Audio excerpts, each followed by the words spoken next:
Hello दोस्तों, हम शुरू करने वाले हैं सेकंड ग्रेड इंग्लिश सीरीज में इंडियन राइटर्स एंड पोइट्स। तो इसमें कुछ जो राइटर्स पोइट्स है उसकी इम्पोर्टेंस वर्क्स है, पोइटिक जो वर्क्स है उनके बारे में डिस्कस करेंगे। हम ओरिएंटेशन ऑफ एग्जाम के हिसाब से बात करेंगे और जो इम्पोर्टेंट जो मैं बताता हूँ उसको आप नोट डाउन कर सकते हो और याद करिएगा, ताकि इसमें ज़्यादा डीपली नहीं पूछा जाएगा, ओनली नेम्स वगैरह पूछे जाएंगे, कोई वर्ड पूछे जाएंगे। तो इस सीरीज में we will start from the name of Toru Dutt. दोस्तों, हम तोरोदत्त के बारे में बात करते हैं। सबसे पहले जो तोरोदत्त है, Toru Dutt born on March 4, 1856 in Hindu family in Rajbagh, Calcutta in India. Calcutta के राजबाग नामक हिंदू फैमिली में 4 मार्च 1856 में इनका जन्म हुआ था। शी डाइड ऑन अगस्त 30, 1877 और 30 अगस्त 1877 को उनकी डेथ हो गई थी। तो ये बहुत ही कम आयु के वाले पोइटेस थे। ऑलमोस्ट 21 वर्ष इन्होंने जीवन जिया, उसके बाद इनकी डेथ हो गई। और हिज फादर वॉज गोविंद चंद्र दत्त, उनके पिताजी का नाम गोविंद चंद्र दत्त था। एंड क्षेत्रामणि वॉज हिज मदर, क्षेत्रामणि उनकी माता का नाम था। She was well versed in English and Bengali, वो इंग्लिश और बंगाली दोनों भाषाओं में कविता लिखा करती थी। Toru Dutt has deep interest in Hindu myths and legends. तो हिंदू मिथ्स और लेजेंड्स में उनकी गहरी रुचि थी। तो हिंदू धार्मिक स्क्रिप्चर्स पे वो भी पोएम्स और एक्स्ट्रा लिखा करते थे।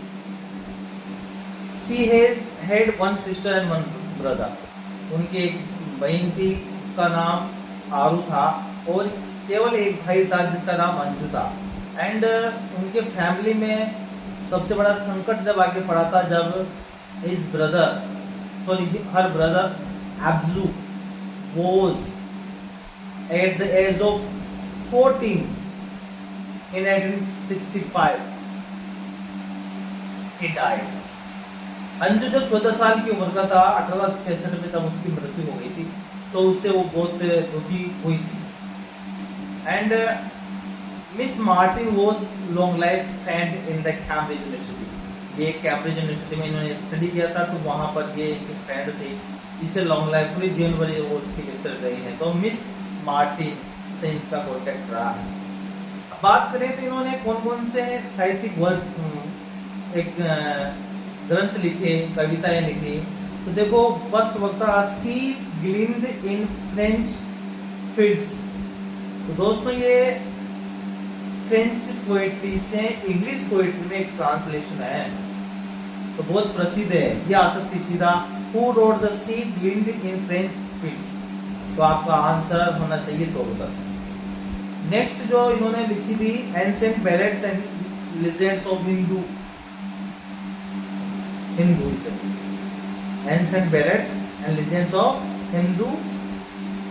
हिंदुस्तान, लेजेंड्स ऑफ हिंदुइज्म के हिंदुस्तान थे। ये इज सेकंड इम्पोर्टेंट वर्क। उसके बाद जो अपना पोएम आई, एक जो पोएम है अपने इसमें कोर्स में, द लोटस एक पोएम है, is based on the fanciful thought. In this poem, इस कविता में, the god of love goes to Flora, the goddess of flowers, and ask her to give him the most beautiful flowers which can be queen of the flowers. तो ये lotus poem है, तो इसमें flora के पास में God of love जाते हैं, ऐसी एक कहानी है। तो she learned English, French and Sanskrit, and he also wrote our Casuarian Tree, our Casuariana Tree। ये important poem है इसकी, तो सिलेबस में BA सिलेबस में चलती है। तो दोस्तों, ये इसकी थी। अब बात करते हैं हम सरोजिनी नायडू की। तो Sarojini Naidu was famous as nightingale of India, universal भारतीय नाइटिंगेल की। हैदराबाद में उनका जन्म हुआ था 30 जनवरी 1879 में। और वो यूपी की गवर्नर बनी थी कि बहुत she was appointed as governor of UP. And बात करें कि ये स्वतंत्र भारत की पहली महिला गवर्नर रही थी। एंड एज अ पोइटेस बात करें तो she possesses the poetic sensibility and melancholy by birth. उसके जीवन से ही उसकी कविताओं में पोएटिक सेंसिबिलिटी संवेदनशीलता और मेलांकोली दुख प्रकट हमेशा होता है। She wrote a long poem of 1300 lines in the imitation of Walter Scott, Lady of Lake. Walter Scott की Lady of Lake थी, उसकी अनुकरण में इन्होंने 1300 लाइन्स की कविता लिखी थी। She came contact with English poets and writer like Arthur Symon and Edmund Gosse. Arthur semen और एडमंड गोस जैसे कवि के कॉन्टेक्ट में आई थी सरोजिनी नायडू, और इन्होंने कांग्रेस से बहुत प्रभावित होकर कांग्रेस ज्वाइन किया था और ये गांधी जी के साथ बहुत सारे मूवमेंट में भाग लिया था। और she went to jail many times. Her first volume came under the title the golden threshold. ये इसका टाइटल था, फर्स्ट जो कलेक्शन ऑफ वॉल्यूम था गोल्डन थ्रेशोल्ड, तो ये सरोजिनी नायडू का था, है ना, सरोजिनी नायडू थ्रेशोल्ड। और अदर जो वॉल्यूम था द ब्रोकन विंग, नोट कर सकते हो, द बर्ड ऑफ टाइम, इसके फेमस वॉल्यूम्स थे। The main theme of his poems are love, nature, life, death and Indian scenes. And she was died in 1949 और 1949 में इसकी इनकी मृत्यु हो गई थी। ये इनके बारे में सरोजिनी नायडू के बारे में है, जो इससे ज़्यादा पूछा नहीं जाएगा। कुछ जो इम्पोर्टेंट होगा वो मैं ड्रॉप डाउन बॉक्स में भी नोट इम्पोर्टेंट लाइन्स की नोट कर दूँगा, वहाँ पे भी आप देख सकते हैं कि कौन से वर्क से मैंने लिखी है। अब बात करते हैं रविंद्रनाथ टैगोर के बारे में। तो रविंद्रनाथ टैगोर बोर्न ऑन 6 मई 1861, 1861 में 6 मई को उनका जन्म हुआ था। His literary career began with the publication of Bhanu Singh poems. Bhanu Singh poems के पब्लिकेशन के साथ में इनका जीवन का शुरुआत हुई थी। एंड ये क्या था, एक कलेक्शन ऑफ लिरिक्स, ये लिरिक्स का एक कलेक्शन था, है ना, Bhanu Singh poems. And imitations of lyrics of Vidyapati and Chandidas, Vidyapati Chandidas की लिरिक्स की का अनुकरण हुआ किया था इन्होंने एक ट्रेजेडी लिखी थी, the kings and queens and sacrifice. ये रविंद्रनाथ टैगोर की किंग्स एंड क्वीन और सेक्रीफाइस ट्रेजेडी है, दुखांत घटना है, ड्रामे टाइप ऑफ ड्रामा है, ट्रेजेडी एंड कॉमेडीज, ये ट्रेजेडी है। एंड इन्होंने एक रोमांटिक प्ले लिखा था, that was name was Chitra and Malini, Chitra और मालिनी नाम से उनका एक रोमांटिक पोएम था, प्ले था, रोमांटिक प्ले था। And Gitanjali is a religious lyrics collection of religious lyrics. तो गीतांजलि पे इन्होंने इनको गीतांजलि लिखी थी 1905 और 1907 और 10 के बीच में इन्होंने लिखा था गीतांजलि को। और गीतांजलि की वजह से ही was the first Asian to get the Nobel prize for literature. Literature के प्रथम एशियन थे नोबेल प्राइज प्राप्त करने वाले, गीतांजलि के लिए नोबेल प्राइज मिला था इनको। एंड दूसरी थी पोस्ट ऑफिस, इनका एक वॉल्यूम था।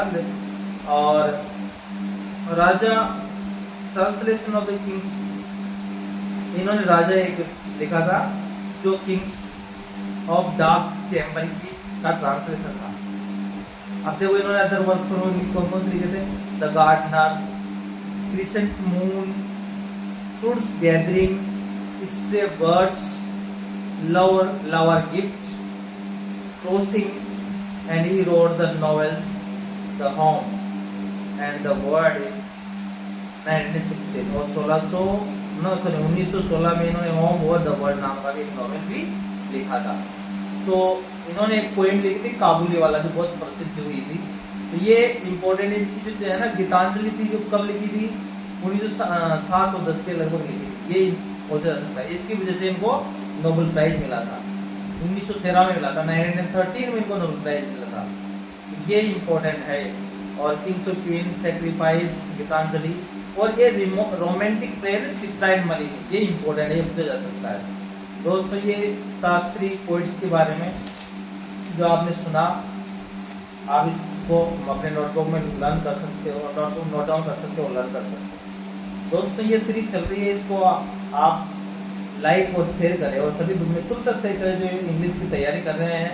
तो यदि आप नए हो तो चैनल को सब्सक्राइब करें, ऑल पर क्लिक करें, ताकि हर ऐसे ही वीडियो जो आपके लिए बनाया जा रहा है उसका नोटिफिकेशन आपको तुरंत मिल जाए और आप इसको देख सकें। ये सेकंड के 2025 के लिए के रूप से बनाई जा रही है। तब तक आप अपने सभी मित्रों तक ये मिलनी चाहिए, पहुँचनी चाहिए। जय हिंद, जय भारत, वंदे मातरम।